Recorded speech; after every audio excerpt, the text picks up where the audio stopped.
Hi everyone, it's Margaret here with 60 and Me. Well, today is a really warm spring summer day, so I hope that you're doing well too. I've got a fan on in the background here because it's so hot today.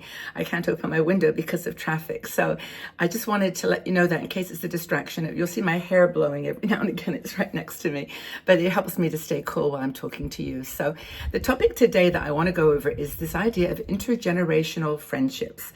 Now, I believe that young people can give us a huge perspective on life, and that we can learn so much from them as they can learn a lot from us. So I think it's a win-win to make an effort to get to know younger people and to talk to them. Just talk to them. I mean, to be honest with you, you won't find a lot of, 15, 16, 17-year-olds with problems much different than you faced. Life is really complicated when you're a teenager, and I think those kinds of friendships are so precious. I have a grandson who's 16 now, and happy birthday, Jack. I mean, it was a big day, and I was so happy that we were able to talk and chat about, how he's doing in school and just kind of thoughts about the future. He wants to teach, and, it was such a cool, and I think that he saw with me, some of the things that I went through when I was that age, and it was a nice chat. But, I think that 16, 17, the younger under 20s are really a fun group to talk to. They are so into technology right now that it's just, there's an edge that where, you think, oh, they're crossing it. They're too extreme. And there is a lot of evidence that social media is having a big impact on that generation. But, we can talk about the changes that we went through. I mean, we saw all kinds of things. I mean, just the computer. I mean, I remember my first computer.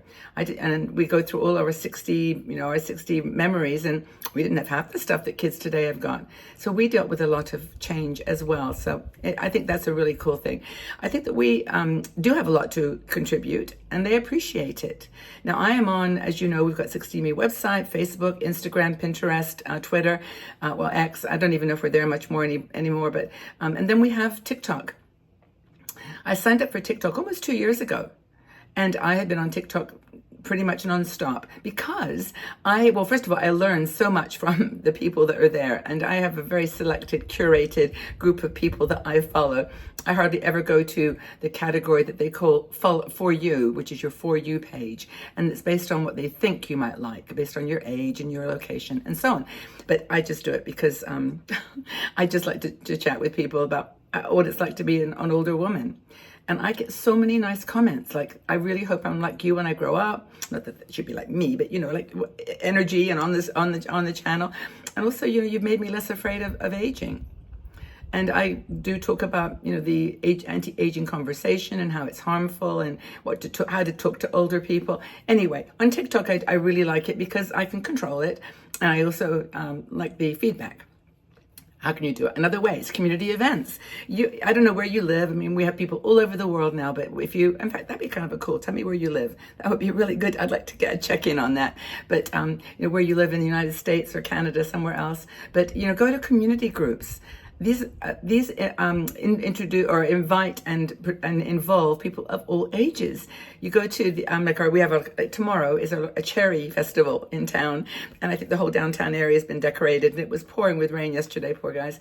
But they do the cherry festival, and there will be kids and adults and old people, young people. That's the place to meet intergenerational. Go to community events. Don't go to just the things that you like. For older women or older people or whatever. Just mix and mingle. It is relaxed. You can have relaxed conversations, like you're talking over, a dinner that you bought at a little stand, or a meal at snack, an ice cream cone, whatever. But it's just a nice way to, meet a broad audience of different ages. You can do volunteer work. Now, we've talked about this before, and I don't know if I've got any names of volunteer, but engaging in volunteer activity is such a cool thing to do, because it's usually...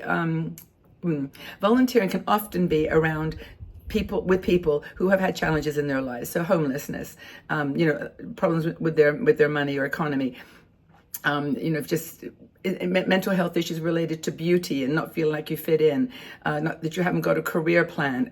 You know what I'm saying? The volunteer opportunities are around those kinds of challenge areas, problem areas, and you know what to do. You know what to say. I didn't know what I mean, say to them, for example, you're 17. I had no idea what I was doing when I was 17. Work with it. It's going to be okay. And saying it as an older woman, or it's like, such a help. It's a positive thing. If you say, No, look, beauty is defined differently through every generation. Look, I've got wrinkles. Can you see my wrinkles? I have really bad wrinkles here. And I still am happy and alive, and I love my work, and I love my people, and you'll be okay. You may have freckles, you may not. There's something about you that is not perfect. Also, trauma. I mean, I probably shouldn't even go into this one because it can take us down a rabbit hole with you guys too. That you had trauma in your childhood with parents or family members, and those things can create such a broken woman or a broken person. And if you volunteer for groups where those types of people are needing help, it can be so helpful because you can tell them how you dealt with it or how you didn't deal with it. You can share. It's really cool. Hospices. A lot of people are getting, as they get older, like to go and work in a hospice as a volunteer. As you know, I work with Elizabeth Kubler-Ross, and so I was working quite a bit with hospices. I wrote a book on it, actually. I don't know whether I can find that book. It's over there on my bookshelf. And, it was, for me as a young person, it was amazing. But now in a way, would love to go back. Maybe I should volunteer in a hospice and, just watch people as they cope with their mortality and deal with their dying.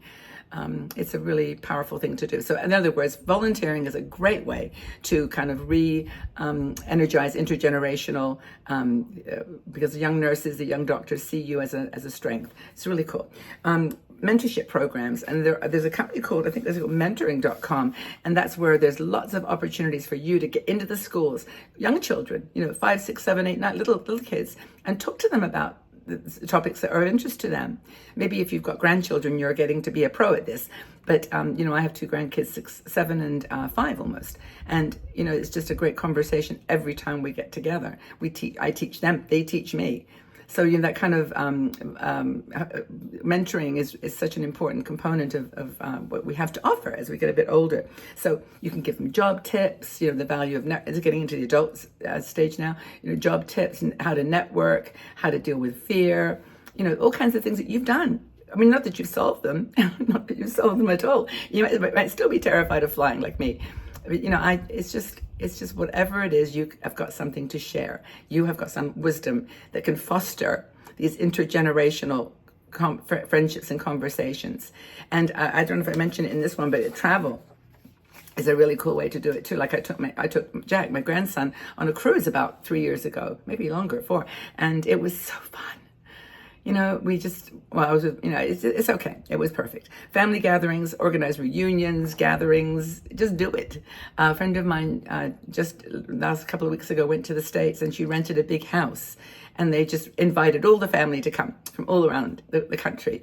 And they just spent 2 weeks, or was it a week, just being together. And they brought their their children brought grandkids and friends, and it was just like a big reunion, and it was super. I hope I can do that one day soon, because I really would like that. It's one of the things I would like to do. But talk to each other, and guess what else? Listen to your family. They're not going to be like you. They may even have different choices when they're going to vote.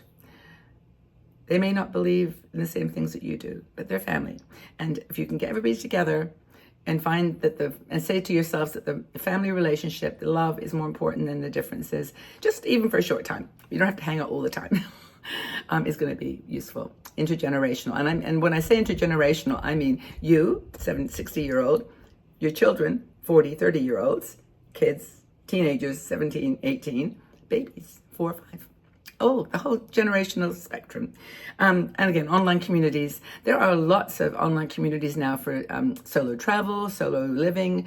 If you go to Facebook, is particularly good. I don't know, Facebook's always been a good one for communities. I know it's boring and it's not as exciting as all the rest, but in terms of being able to start a very quick group about an interest or about a topic, and just having gathering of people that have a similar interest, it's really kind of cool. But you can do other things too, like you can organize trips and cruises. And there's a lot of companies like Road Scholar and Oats, and there's many of them that do these kinds of really lovely tours. We just booked one with Back Roads Tours, and that's another whole story. But if you want to get, by the way, updates on our activities, things we're doing, we just got off a cruise. We do a trip every year. Please join our Patreon group, because that's where we announce it first. We just planned a trip for 2005, and it sold out in about a week. So we didn't even have a chance to post it on YouTube or anywhere. It was just, everybody in that group wanted to join. So it's $3 a month for our membership for our supporters group. And we'd love to have you there. It's the first place I go to share things because you're the people that stood by me, and we don't charge any fees. So it helps us to run this business. It's really important. Anyway, let me just close by saying thank you. Thank you for everything you do for me, for being my intergenerational friend. I know we have women here in their 40s and 50s, and we're by your side. We know it's bumpy, but we're there to give you a hand whenever we can and support each other. So intergenerational friendships are wonderful. They enrich your life. And tell me about yours. Tell me about a young friend that you have that's made a difference. Okay, everyone, take good care. Lots and lots of love to you all. Go out in the world, sparkle, have fun.